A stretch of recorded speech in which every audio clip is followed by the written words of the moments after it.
There we go again. Corrupted file. I had to redo this now. This is third time. I'm really upset at this shit. Now I'm gonna keep the beginning of this short. I'll give the background information in the middle, and then just boom, end it. Beginning, middle, end. I'm tired of redoing these, but it's important to understand why. Why you might be at a time. How the hell does something like this happen? How does all of this in America happen? How does so many people, like for instance, so many sick people be sick? There's so many people in the 30s needing kidney replacements. I've seen this. I can't believe it. There's so many people with Crohn's disease. There's so many people with allergies. There's so many people allergic to stuff. There's so many people ill from stuff. There's so many people with problems that were caused by doctors. I mean, how is all this possible? Well, me as an example. At age 5, I was in an orphanage. Big Pharma was involved. Almost all the money of that orphanage that was donated had to go to Big Pharma to support a psychiatrist who's prescribing three main drugs: Seroquel, Wellbutrin, Ritalin, or amphetamines of some type. Me, I was on amphetamines or Wellbutrin in that orphanage, and the psychiatrist got most of my money that would have been going to my slot. If you got 300 kids in this orphanage, each kid would be taking a slot of any donations. This is, an orphanage, as we say. So, why do I gotta see this doctor? Most of the time it's to keep you calm and easy to deal with. It actually gives you a little bit of help in the classroom that they also run.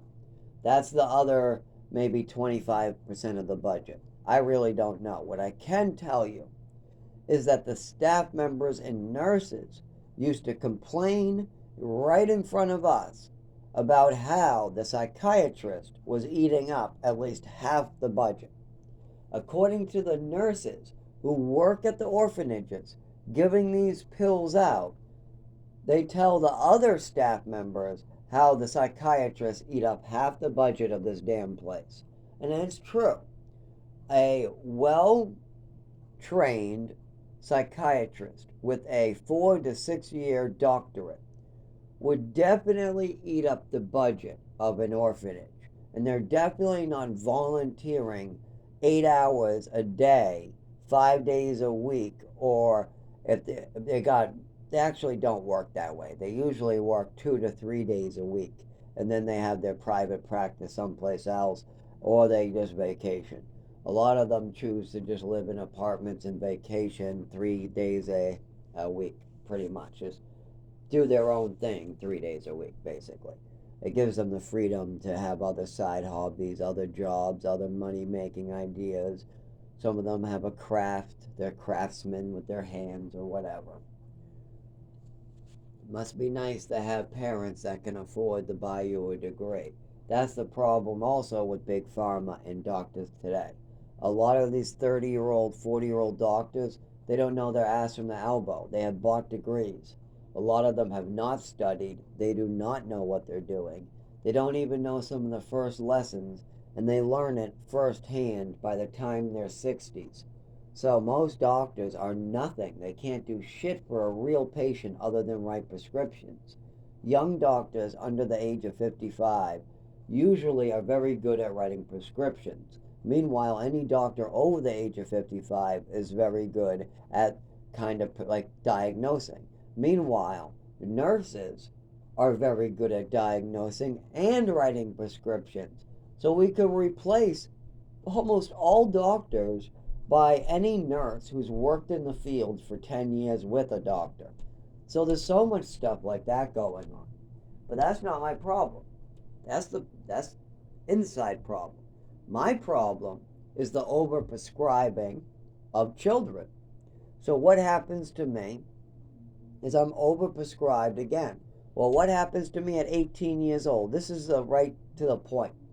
18 years old, 18 years old, 19 years old, I already owe Uncle Sam shitloads of taxes, all from an entrapment, also for something my mother, father, and the state decided for me. At the age of 7, my body's already getting destroyed. I was born with ADHD and just needing glasses. Okay, I can afford glasses. And I don't mind my ADHD. Being hyper is a strength, and I can take Ritalin or amphetamines, which are actually very, very cheap to manufacture. They're very, very common. They don't take expensive chemicals. They're very easy to find, and doctors prescribe it like candy.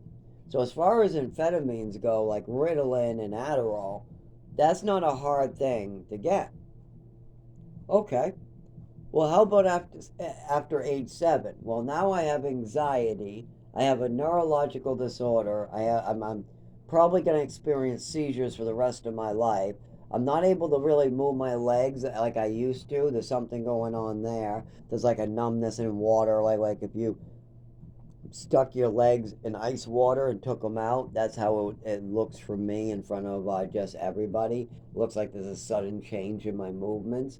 And my mother's obviously hiding it because I'm speaking about it in my doctor's office, and my mother is saying stuff like, oh, we don't need to talk about it. Yeah, I gave him medicine and he had an allergy attack from it, but we don't know what medicine was given that day. We don't remember what he's prescribed. We don't need to talk about that. And then my mother's bragging about my medication and having me take it dry, what I think is a good idea because my mother tells me it's fine if I take my medication dry in the kitchen with her friends watching. And her friends, who are nurses, tell her that's a bad idea, and my mother says, no, it's not. And then eventually I learn, yeah, it is, because my throat starts to burn from a pill. Gets really burnt the fuck through. And then I always want water after that. And I learned water and medication works better. But why is my mother showing off her pill giving skills and me taking my pills dry when my mother goes, look at how many pills I give my son. Look at how many pills I give my son. Man, is this a lot of pills I give my son. Why is my mother showing this off to all her friends? There's so much of this. My mother's also jealous of my toys. Yes, my mother actually threw away my toys because she literally thought her 6-year-old son liked his toys better than her. My mother is also very, very problematic when it comes to a swimming medal I have. She thinks that people are out to get her, like writing things on the medal just to get back at her. And she's saying this about other people too, like her other son. Oh, my other son is out to get me too, and my other son's out to get me too, and this person's out. So she thinks that like so many people are out to get her. So all this is going on as I'm just a little 7-year-old not understanding any of it. And then I'm moved into one program, to one place, to one state place, to another, to this cabin in New Mexico, to Maine, and a bunch of different places out in the woods. It's just nowhere for me to get the skills I need to live in this crazy, terrible world that I've been left by the previous generation and that I have to fix now. But if I need to fix this world and my father's mess, then I'm going to need my health. What I don't have. Well, I'm going to need a car. I'm not allowed. I'm going to need a job. I'm not allowed. I'm going to need to use the shelter. I'm not allowed. Well, I got to use a frickin' hospital at least. Nope, go fuck off. Why? Your mother, your father, this on this piece of paper, this on this piece of paper. But that's my father's choice. My mother's choice. My mother told me that was true. I didn't know. Doesn't matter. Doesn't matter. Doesn't matter. That's my life. At the age of 18, I find out that I owe for my mother's and father's choices. At the age of 20, I realize I'm fucked. By the age of 24, I realize I need to confront my father so he cleans up his mess because he's still alive.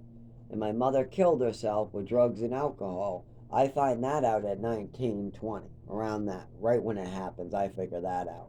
I think my father is in denial at that time as my mother drinks alcohol with 20% of her liver working, as she just left the hospital not even 5, 10 minutes prior, and she goes back in the hospital not even 20 hours later. And I think that wasn't enough to shake him awake yet. And then me getting sick, he's just in denial about that too. Oh no, he's a liar, he's a shithead, he's a thief, he's a fantasy spinner. No, no, no, he's fine. As I bleed on the side of the road and have scars all over my body from this shit.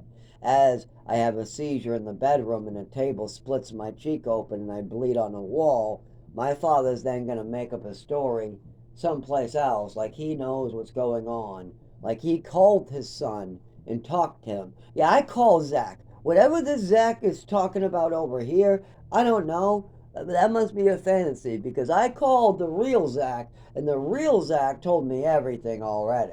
Like somehow he already talked to me and got that. No. My father doesn't talk to me at all. So he knows nothing about what goes on with me. He doesn't know what my medical conditions are. He didn't spend the time even at age 7 to get to know what my medical conditions are. While my mother was having me sleep off overdoses, he was just sitting in the chair. You think my father wanted to bring me to the doctors? You think my father ever really got seriously involved with the bad things my mother was doing? You think my father would have ever went against my mother to try to make sure I get my health back? No. Not until she passed away. Then maybe. Then maybe I had a chance. But it's been years, and he still continues to run away into fantasy land whenever I bring up that my mother was evil, she gave me pills, there was bad stuff that happened to me. He just runs off like it's all new news or something. Dad, no, it's much worse than that. Like I'm just trying to give you the truth. No, no, I don't want to hear it. I can't handle the truth. No, no, no, go die someplace else already. Shit like that.